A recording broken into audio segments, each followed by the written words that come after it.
Hello and welcome to Football League World TV. My name's Ned Holmes. This is the Under the Microscope show where we take a sort of deeper look at one of the EFL's fixtures from the weekend. It is two League One big hitters this weekend as Sunderland host Ipswich Town at the Stadium of Light. And today I'm joined by fans of both clubs to give us a sort of a deeper preview ahead of the game.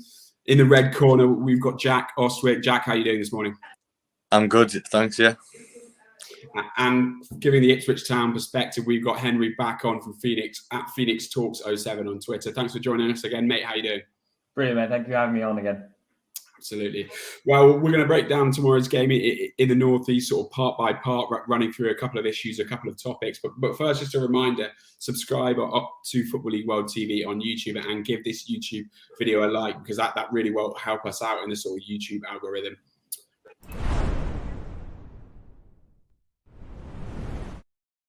We're going to kick off, guys, by sort of looking at the recent form and how both teams are getting on. They're now just sort of 4 points apart in the table. Sunderland 7th on 28 points in Ipswich, 4 points back in 9th. But they've sort of had opposite fortunes this season. You know, start with the Black Cats. Obviously, Jack started excellently. You're absolutely flying, you know, top of the table for a while, but now lost 3 on the bounce in League One and 5 of the last 6 in all competitions, including back-to-back cup defeats to Bradford City and Mansfield Town. What's gone wrong for you in that period? Honestly, it's bewildered me. So we started so well. Obviously, we won our first 6 home games. We were 100% record. Away form was a bit worrying, and especially that game where we were 2-0 up against Fleetwood and we ended up drawing 2-2. That was a big turning point in the season.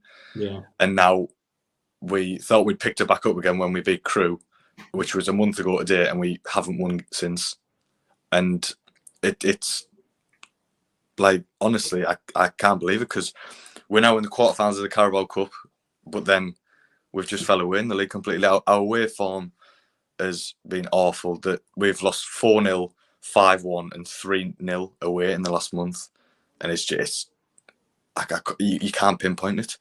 Is it the team? Is it the manager? A lot of fans are starting to call for Lee Johnson's head. They just feel he's got a reputation for being streaky Johnson. So having a really good run and then in not being able to turn around a bad run. And ever since that defeat against Charlton at home, we just haven't been the same since. Like, you can't pinpoint it. Absolutely. And obviously it's at the Stadium of Light tomorrow, and at the end of the international break, I guess you guys played a few games doing that, but you know, League One football back for you lot, and that'll probably bring with it a fairly sizable crowd and a big game like Ipswich. You know, do you see that being a real positive for Sunderland, or do you think there is the danger of things going a little bit sour if the game doesn't start well for Sunderland? Obviously, we had the luck of half of League One games last week were played, but half of them were called off for international, and we had the luck of having a break, which we 100% needed. And now I think it's the perfect game back at home against a fellow sleeping giant. It's a huge game. It's gonna be like a bumper 30,000 crowd probably, but it all depends on, I think, the first 15 minutes of that game. If we start poorly, it doesn't bode well for the rest of the game. But if we start well and get the ball and create some chances, I think we'll worry Ipswich, because the crowd will be right behind us. Absolutely. Certainly could be a pivotal opening 15 to 20 minutes. Henry, coming to you then. Ipswich, meanwhile, you know, a shaky start to the season while Sunderland were flying, but they found their groove now past few months, you know, secured their place in the second round of the FA Cup in midweek with a 2-1 win over Oldham. You know, for Sunderland, I mean, for Ipswich rather, do you think it was just a case of a teething period, having there been so much squad turnover in the summer? 100%. Yeah, the 22 out, 19 in, huge. And for Cook to, 1, get to know the players and their styles on and off the pitch, 2, to sort of get his tactics and style of play across to the players, and then 3, once he's done all that, he's then got to find his best team. I think that some fans are calling for his head so early. Now you're seeing sort of the Cook style of play, and I think a few people have commented saying you can see similarities into the way his Wigan team played, and the year they went up, they went on a big run at the end of the season. But yeah, I think it was a case of teething issues, absolutely, Ned. and you're starting to see that work. And he said himself, unfortunately, the only consistency we've had has been inconsistency. Like, for example, the Oxford game, the 0-0, and then the Oldham game where we were 1-0 up, and then they got it back to 1-0 to take it to the replay. We've had some games where you start so well and then it drops off, but I think we're starting to see a bit more of the Cook like influence coming onto the team. So hopefully it continues and we can sort of get that consistency to the right place. Absolutely. Well, you're talking about Paul Cook there, and we'll move on to focus on him now. When we spoke sort of a few weeks ago, Henry, you were pretty positive about him, and things have, I guess, only got better from there. So do you really feel like Ipswich have got sort of the right man in the dugout to lead you guys up? I really do, and I'd back up. Well, I'm glad I said that last week, the last time I came on as well. So backing it up again, I can't see a better manager in this league or the bottom of the Championship in terms of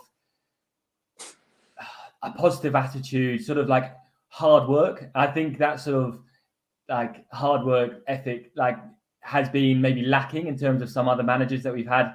We don't deserve to go up. You've got to earn the right to go up from League One. I think Cook really understands that, and I think that's what's been really key.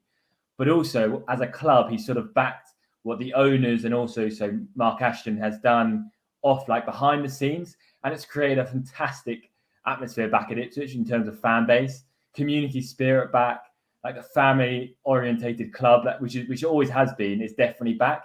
And you've had 2 fan forums already in terms of being able to talk directly to Mark Ashton or to the owners and to Paul Cook, who's been there as well. As well as that, that's resulted in fans, I think we were just chatting about, packing out Portman Road as an initiative. We've had nearly just over £12,000 donated by fans to get other members that aren't able to maybe afford to get to Portman Road, donations to get them in. So again, that sort of family-orientated aspect of the club is definitely back. And I think Cook's quite integral to that in terms of what he says on the pitch to players, sort of working hard, but also he backs it up off the pitch. So I definitely think, to go to your question, he's definitely the right man for the job. And I'm keen to see him at the helm of Ipswich for a while. Absolutely. And certainly a positivity surrounding Paul Cook at the moment, as you say, and a man, as you mentioned, Henry, that's been there and done it. Lee Johnson, Jack, obviously a well thought of manager, sort of notorious, I guess, for trying to push forward in his coaching styles. He always wants to be on the sort of edge of contemporary coaching, but someone, I guess, that has never really finished the job. He left Barnsley, before they were promoted to join Bristol City. He could never really finish off a season at Bristol City. Obviously, there's unrest amongst the fans a bit now, and our sources at Football League World have informed us that the owner Kirill Louis Dreyfus has told the club hierarchy that he's not happy with the sort of recent form, that pressure's building on Johnson. The Sunderland coach is going to get a bit of time, but he's on a short leash, and without a dramatic improvement, there could be action taken soon. I just want to get your stance really on him, Jack, and do you still think he's the right man for the job at Sunderland? I'm personally, like, the fan base is really divided into, and I'm on the fence about it, because I feel like we expected to see this with Johnson, because we've seen it with Bristol City. There was many times he could have got them in the playoffs and it just fell off towards the end.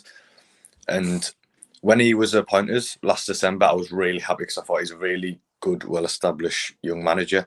Yeah. And between like January and March, we had a great run and we won loads of games and went unbeaten for a while. But then as we were pushing for automatic promotion, the form just fell away and we ended up in the playoffs and losing them. Then the recruitment in the summer was positive. I really liked it. It was like a new style, going for younger players. And we started well this season. We were all backing him. We're thinking this could be the man. But this is why I'm on the fence. Is it just a blip in form? Because it happens to every manager. You're looking at teams like Wigan, Hull, Peterborough last year, all had blips in form. They had 4 or 5 games where they just couldn't get wins. And this is the hard bit, because he seems to persist to stick with what he knows. Like there was time. I remember the Sheffield Wednesday game, we lost 3-0, and he took Dan Neil off and left Luke O'Nien on. It's just little things like that. They all build up, and it makes you think, like, is he the right man for it? He waits too long to make his substitutions. And I feel like he is if we lose on Saturday, I feel like that could be it. That really could be it. And then we've got Cambridge the next week. I feel like he's on thin ice now. Yeah. With a lot of the fan base, and with such a large fan base as we've got, if they turn on yet, it turns into a poison chalice. It really does. Yeah, I mean, I think it's a very interesting one, particularly because you've got this new ownership in, a sort of young owner, and we're waiting to really discover what sort of owner he's going to be. You know, is he going to be a guy that, you know, patience and give Lee Johnson more money in January? From what we're hearing, you know, it seems like he's now leaning towards, well, there might be action taken should things continue to go bad. But Jack, you know, do you think a win against Ipswich, a fellow promotion hopeful, could be a really significant result in sort of turning around the season? It'd be absolutely massive. That'd lift everyone's spirits. I don't believe that it'd change everyone's mind, because I feel like some people still think that he isn't the right man, regardless of one result. But it would be a huge lift for us, because obviously we fell out the playoffs last week due to us not playing. Yeah, and that hasn't gone down so well. So we need a lift to get back into the playoff spots and where we belong, I guess. Absolutely. Well, next we'll shift it to look at some of the sort of danger men from both sides. But just a reminder to everyone that is watching to get involved via the comments. You know, any questions you've got for Henry or Jack or myself, or just your predictions for the game.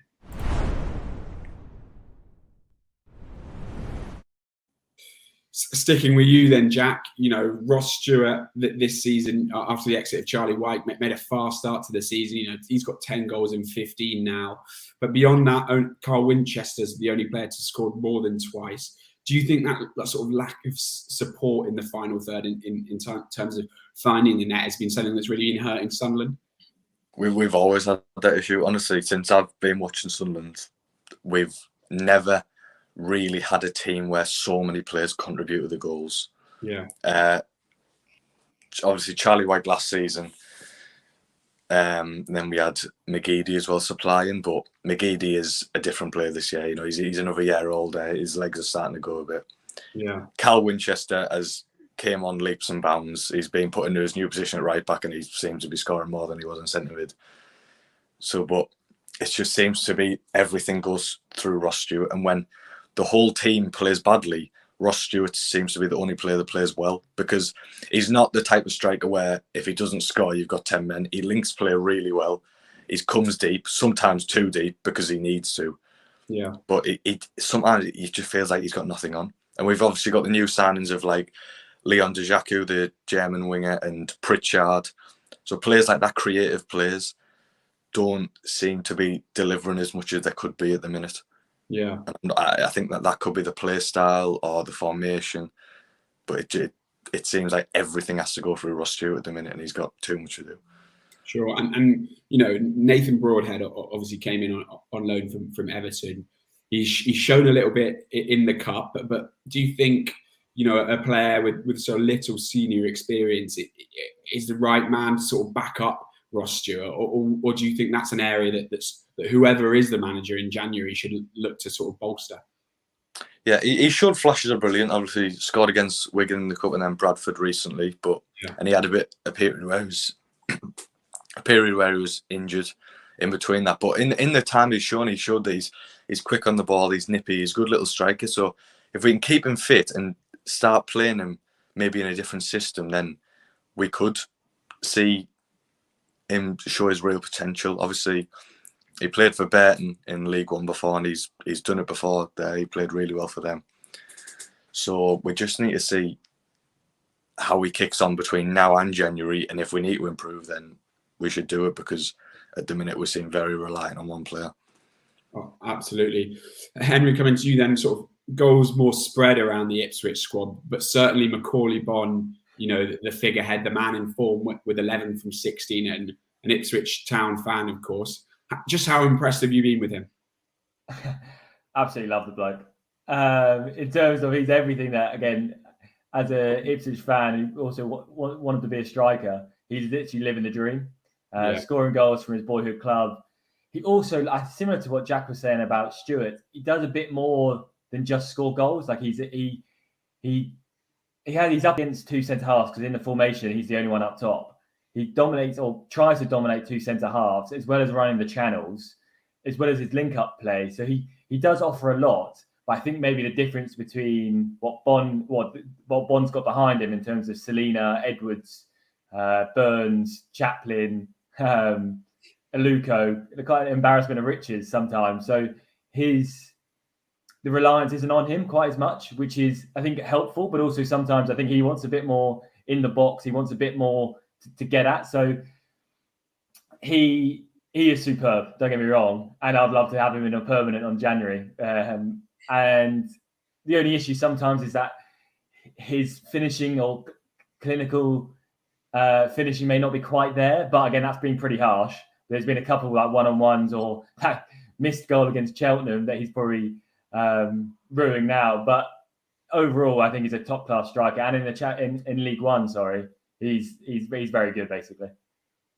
Absolutely. And Henry, staying with you, but shifting the focus onto that Sunderland squad, who are the players, looking at the 11 when it's named on Saturday, who are the names you'd rather not see in there, and those ones that you're concerned about? So Stewart looks like a threat, but again, those that are supplying him, if we stop that action going into the box, I think he may be, like Jack said, get the crowd on top of the Sunderland guys, and I think we'll be good from there. But again, Embleton started really strongly. I think he looked like a threat. Pritchard, as an ex-Norwich player, not a shock to him to turn up against Ipswich. Wouldn't be a surprise.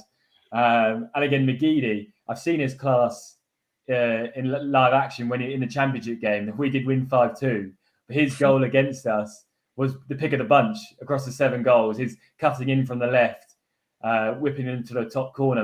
You can't doubt his class. So again, that front 4 really. And again, you've got the youngster, or you've got the Evans and is it Dan Neil in the middle, like the different, or the balance of those two, experience and youngster, could be really key. So again, there's quite a few battles on and off the pitch, which we might cover a bit later. But those front 4 are quite worrying if the ball goes into the box and if they get enough time and space on the ball. They worry me a bit. Yeah, certainly. Yes, some Sunderland players definitely able to sort of create some moments of magic. Coming to you then Jack. Same question really. Who are the players in that Ipswich squad or the Ipswich 11 that you're most worried about? Well, the obvious answer is Macaulay Bonne. Obviously, I think he's joint top scorer in the league, and he's always a danger man. Another one, just by the fact that he seems to love playing against Sunderland, is Connor Chaplin. Yeah, he seems to love a game against Sunderland. I remember in the Coventry game a couple of years ago, he scored the winner. People like Selena and Edwards, he said, and also Scott Fraser. I'm not sure if he's fit. Is he fit? Yeah, he doesn't get in the team sometimes. Yeah, I know Sunderland were really keen on him by what I've heard, but we never snapped him up, and he's a player I really, really like. So he's going to be a danger man, yeah. Absolutely. Well, as sort of Henry sort of hinted to, we're going to look next sort of where the game could be won and lost. You talked briefly, Henry, those battles up and down the pitch. Is there one specific area or maybe one or two that you think really the game could be won and lost at? And what do Ipswich need to do in that sense? Definitely. I think the centre of the park, I think that area, so Evans and Morsey versus Evans and Neil, I think that is where the game's going to be won and lost. If we can dominate that and give it to our wide players and get them isolated against the fullbacks, against quite young fullbacks from what I've seen, especially Sirkin on the left, get Burns up against him with maybe Donassian or Kane Vincent-Young overlapping, it could be quite a threat. But again, the ball's going to come through the middle and it's going to start with the pressure and sort of high intensity from Morsey and Evans. So definitely that middle of the park. And if we can isolate Stewart and not get crosses in the box, I think that's pretty key as well. So kind of sort of two to three areas. So our middle of the park and then our wingers getting at the fullbacks, and then our fullbacks stopping the wingers getting into the box. I think those are sort of the three areas that I'd say. And coming to you then, Jack, you know, do you share sort of Henry's thoughts there, or there, you know, what sort of areas do you think that you know, Lee Johnson's side could win this game by winning those particular battles? 100%, yeah, the middle of the park, and that honestly, I feel like that depends on selection. My two in the middle, if I was being honest, I'd say Evans and Neil. Yeah. Luke O'Nien has been poor recently. I feel like he would just get overrun by the likes of Morsey and Evans, as you said. But yeah, and also down the channels, it's going to be really key battles. Our fullbacks do like to overlap, and I know Dennis Serkin loves a run past McGeady, and McGeady doesn't do the run anymore. But he's also got that classic. He'll beat a man if he wants to. Yeah. So they're the sort of key battles: the fullback to winger, vice versa, I guess. And in the middle of the park is probably where the game's going to get won. Yeah, absolutely. Certainly, those sort of holding midfield areas look set to be pivotal. You hinted at it there, Jack, but you know, so I guess looking right toward tomorrow's game, we've talked about Johnson's selections a little bit earlier. You know, I know Bristol City was known as sort of the Johnson tombola because it seemed to be sort of random because you never knew what you were going to get. He's sort of stuck to a system much more at Sunderland. You know, are there any changes you'd like to see in the team? You know, beyond that sort of that Neil and Evans midfield duo. You know, would you like to see it change at the back or out wide or anything like that?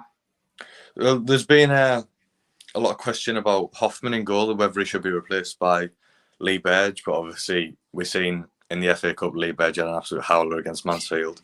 There's questions over Hoffman's sort of distribution. Does he do it too quickly or sometimes too slowly? He's trying to find that happy medium, but he is a good goalkeeper. We know that.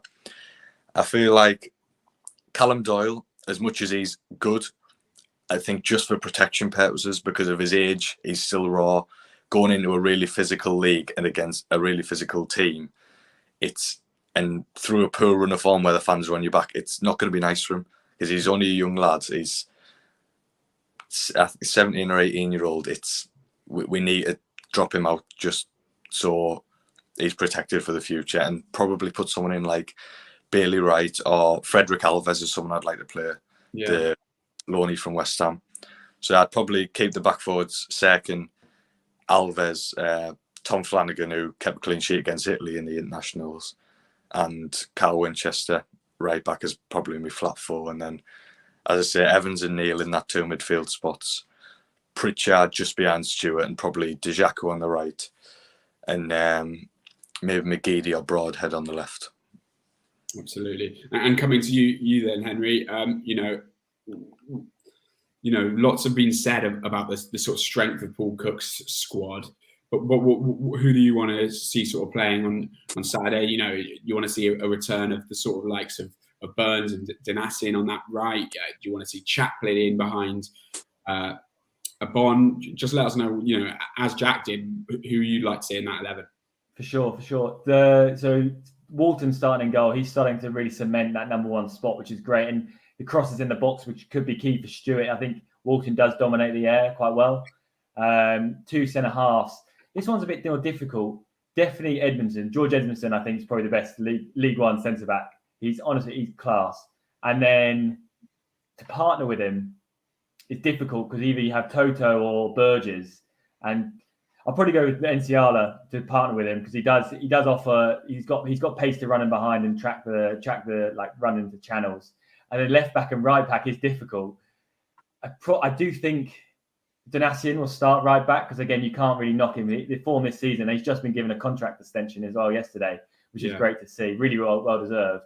And then left back we had youngster Clements start against Oxford, and he did really well. Absolutely, and it's hard to take him out of that position now.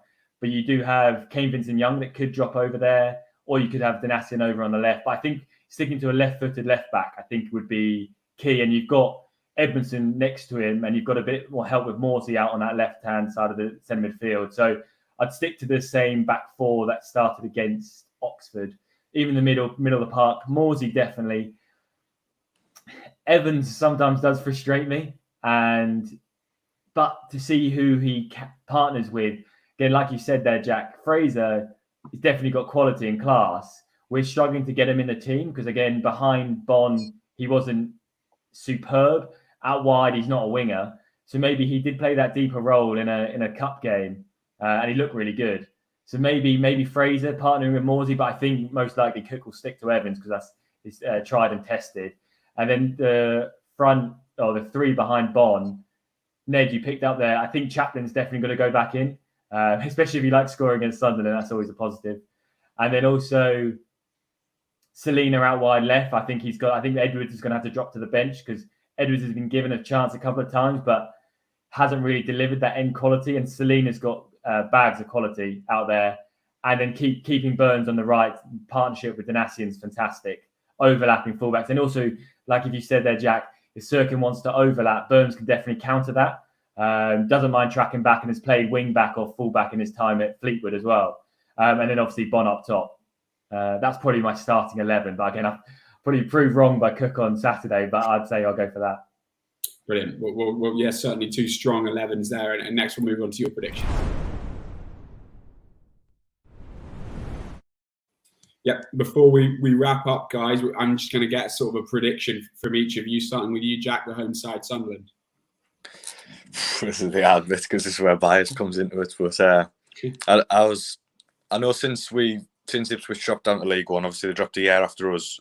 They haven't beat us, and we've beaten them 3 times on the bounce. So I don't know if we could be a bogey team for them or that's just our team. I'm just swaying towards a 1-1. I just think it's got a 1-1 written all over it because I think Ipswich will start well and it'll worry us a bit and maybe 1-0 up at half-time, 1-0 up just after half-time. And then we'll just pile the pressure on and get a goal from somewhere. And it'll be a poor performance from us, but we'll just snatch a win just because of the fact we're at home and maybe the crowds. Like, I don't think it'll be anything to do with quality. I think it's just got 1-1 written all over it. Fair enough. And moving on to you then, Henry. Probably echo that, but hopefully I think we can start well, but sometimes once we start well, we then take our foot off the pedal and we let teams back in. It's happened quite often. 2-0 lead against Cambridge, lost. But I think I'm swaying as well. But I'd probably say 3-1 win. That's what I'm going for. I think Chaplin will get on the score sheet. I think Bond will get on the score sheet.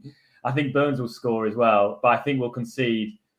I think we'll go 2-1 up, and then we'll get a goal in the 88th or something like that from a breakaway, and we'll really celebrate up north, basically. Well, certainly 2 predictions that I guess would reflect the sort of atmosphere around both clubs. Well, thanks, Jack, and thanks, Henry, for speaking to me today. And it looks set to be certainly an enthralling encounter. That's all from us today on the Under the Microscope show, and thanks everyone for watching.